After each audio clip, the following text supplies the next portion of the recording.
There is no topic as covered as war, more specifically the Second World War. Perhaps from its more dramatic war crimes and characters of less than stellar morale, it's been a prime candidate for games, literature, and movies. Everyone knows about the Second World War, but even among such known events there are some less explored parts that might not be as popular. Warsaw. Developed by Polish video game studio Pixelated and published by the titular gaming company. A very, striking name. In this game you are put in the perspective of the resistance forces trying to drive away the Nazi forces from the capital of Poland. It's a realistic take on the events, as in that the outcome is, well, already determined. Given that the tone of the game is very bleak, with its somber music, depressing events, and the constant downfall of the capital of Poland. At the same time, some elements seem to be a bit more different, and really striking. The voice acting and the characters themselves both amplify the game's themes, but also strike them down at times. Now first, let me just put up a disclaimer. I know by looking at this game it may remind you of Darkest Dungeon, and I'm sure the game inspired Warsaw. However, this game is far more than just a Darkest Dungeon reskin. The talk around town makes it seem like it's just more Darkest Dungeon with a World War II flavor. I personally went in thinking the same thing, and my experience wasn't very fun. The combat is slower, damage carries on from missions and battles, and the 2-lane systems adds a whole new dynamic of setting up the enemy to get flanking bonuses. Damage is far scarier and enemies can't really heal, so supports are usually the least important targets given they can't really do that much damage.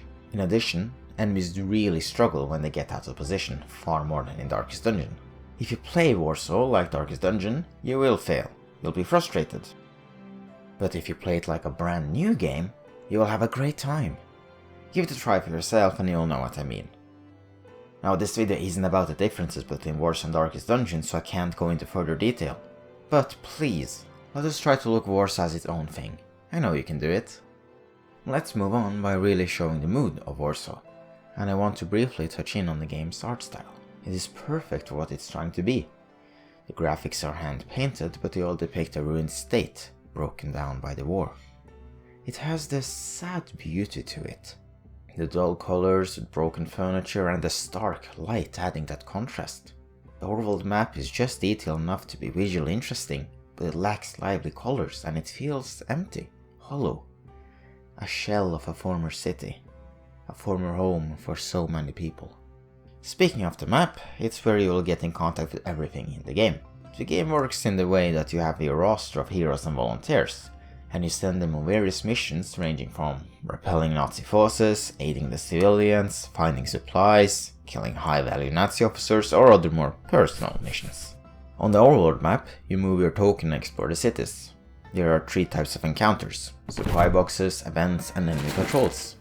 Supply boxes and stashes are self-explanatory, and most often you'll either be super thankful for them, or bummed out that you can't take any of the supplies with you, because you overloaded on ammunition. Again. Events are doing the best job of selling the mood. Almost all the events are bittersweet at best. Sometimes they can be as simple as stumbling across a grave and deciding whether you want to do some grave digging or not. Other times you might encounter resistant workers slacking off and enjoying themselves in a club rather than getting back to work. Do you let them have their fun? It's not going to help the uprising, but then again, disrupting it wouldn't be the best for morale. Other events present a more tactical problem. Do you go head first to defend the position, or do you flank? Run away? What do you do if one of your party members suddenly starts clenching their stomach? Ask them to tough it out. What if it's crucial to give medical assistance? But do you have anyone with medical knowledge? Be careful, you might regret what you pick. Other events tend to be a bit more depressing.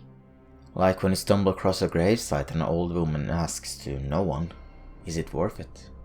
I don't really think there's a right answer in that type of situation. Despite all the struggles the resistant fighters going through to try to liberate the city, it's the civilians that suffer the most with these acts.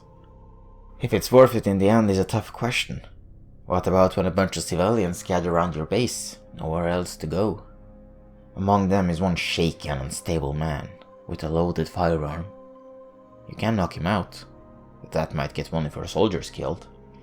What if you don't want to intervene? You might observe the situation from afar, but then again, guns don't really care about how far away you are. He might suddenly open fire. You could always shoot him on the spot, although I am not sure how the crowd would react to that.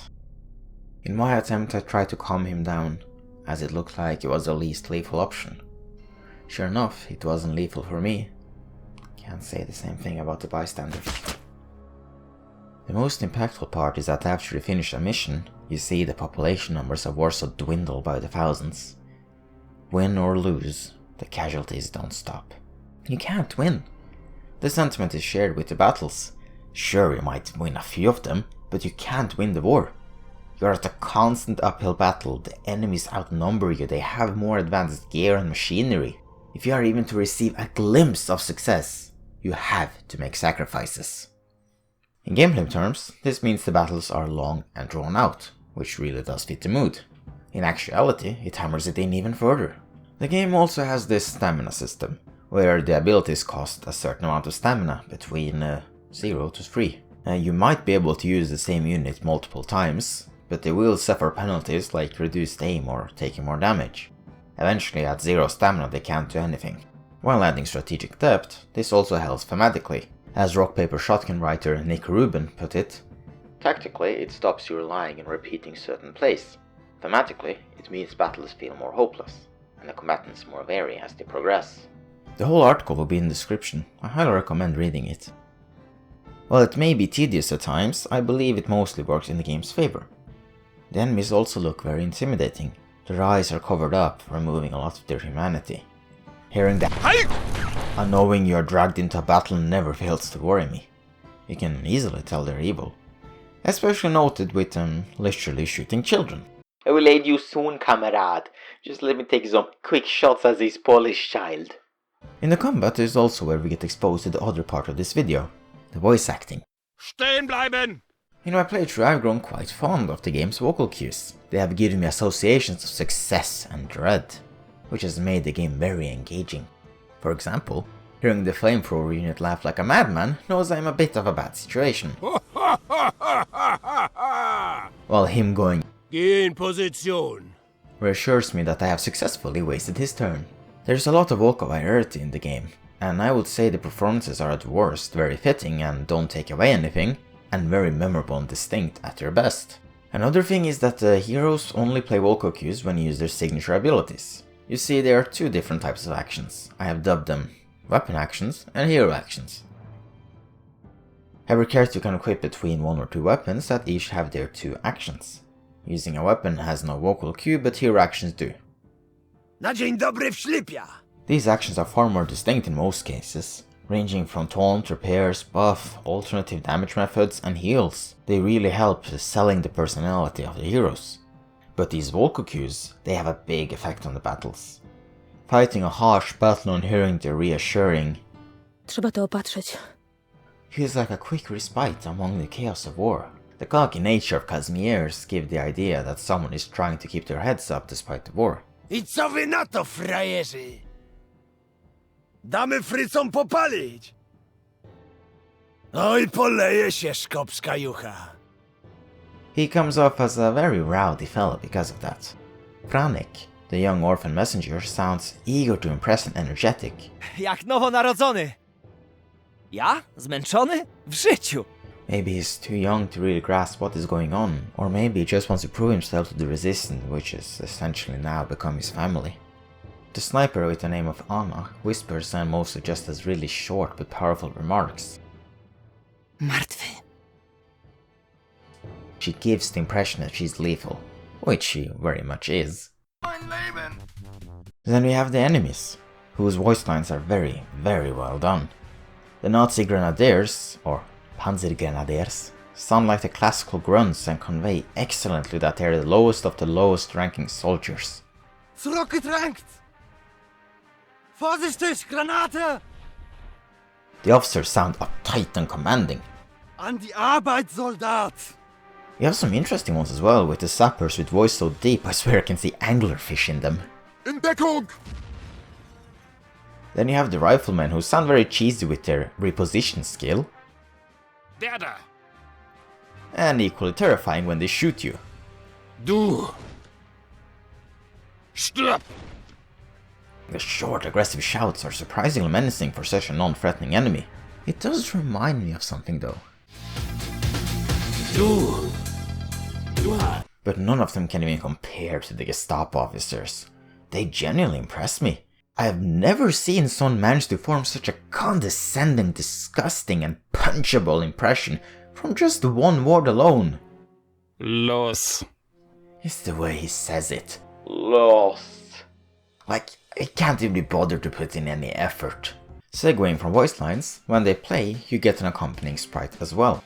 Whether it's tied into an action or a reaction for getting shot, it makes for a more dynamic experience, which is very welcome in games like this. The sprites are also very well done, expressive and full of personality.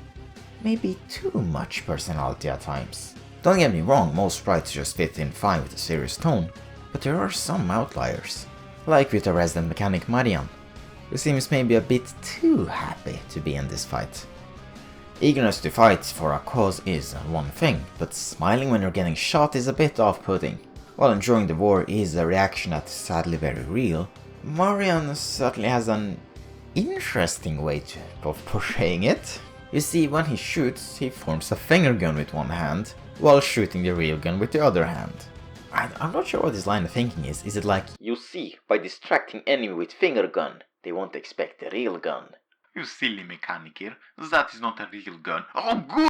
It's just a very vibrant and expressive sprite, which really does a great job of conveying his brash personality, but it's just edging on being a bit too cheesy. I might be overthinking this, I mean of course I'm overthinking this, but it really stuck with me and it kinda pulled me out of the immersion for a while. Now this wouldn't be the first time I'm overthinking something, but in the end his voice lines do fit very well though. Marsz do piekła! His macho personality is conveyed by the really brash voice. It shows us that he's very determined to punch in some Nazis. Just quickly, I would like to mention that the translations you have been seeing on screen have been a collaborative effort. I want to give the people who are involved the credit they are due. The Polish ones have been done by Nestor, a very talented artist who has a solid grasp on the Polish language. Because of that, they are much more accurate.